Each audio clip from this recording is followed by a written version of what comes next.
তিলে তিলে একটি লেগেজকে সাজায়। সে আত্মীয় স্বজনের জন্য অনেক প্রয়োজনীয় জিনিস নিয়ে আসে, প্রত্যেকের জন্য আলাদা আলাদা জিনিস সেই লেগেজে ভর্তি করে। কিন্তু প্রবাসী সে বাংলাদেশের বিমানবন্দরে এসে তার লেগেজটি চুরি হয়ে যায়।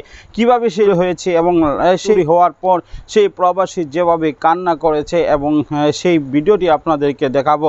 এবং প্রবাসের সাথে এমন অহরহ ঘটনা ঘটছে, আজকের এই ভিডিওটি অবশ্যই শেষ পর্যন্ত দেখবেন।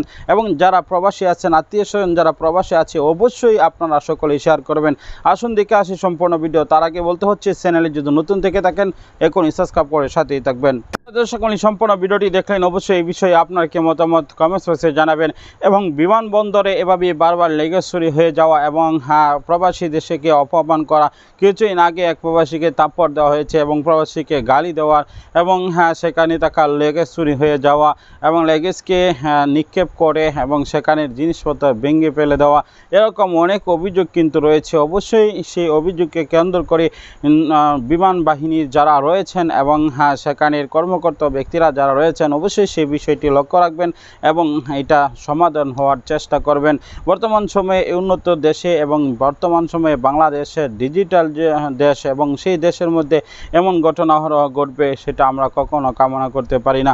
অবশ্যই পূর্বে অনেকের লেগেজ হারিয়ে যাওয়ার পর ফিরে পেয়েছে, সেখানের কর্মকর্তা ব্যক্তিরা সতর্কতা থাকার কারণে এবারও ফিরে পাবে, সেটাই আমরা আশা ব্যক্ত করি।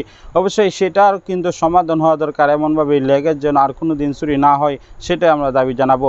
আপনারা অবশ্যই এই ভিডিওটি শেয়ার করবেন, ভালো লাগলে একটি লাইক করে দিবেন। এরকম সকল আপডেট পাওয়ার জন্য চ্যানেলটিকে সাবস্ক্রাইব করে বেল বাটনটি অন করে রাখবেন। আজকের মতো বিদায় নিচ্ছি, পরবর্তী ভিডিওতে দেখা হবে। আসসালামু আলাইকুম ওয়া রাহমাতুল্লাহ।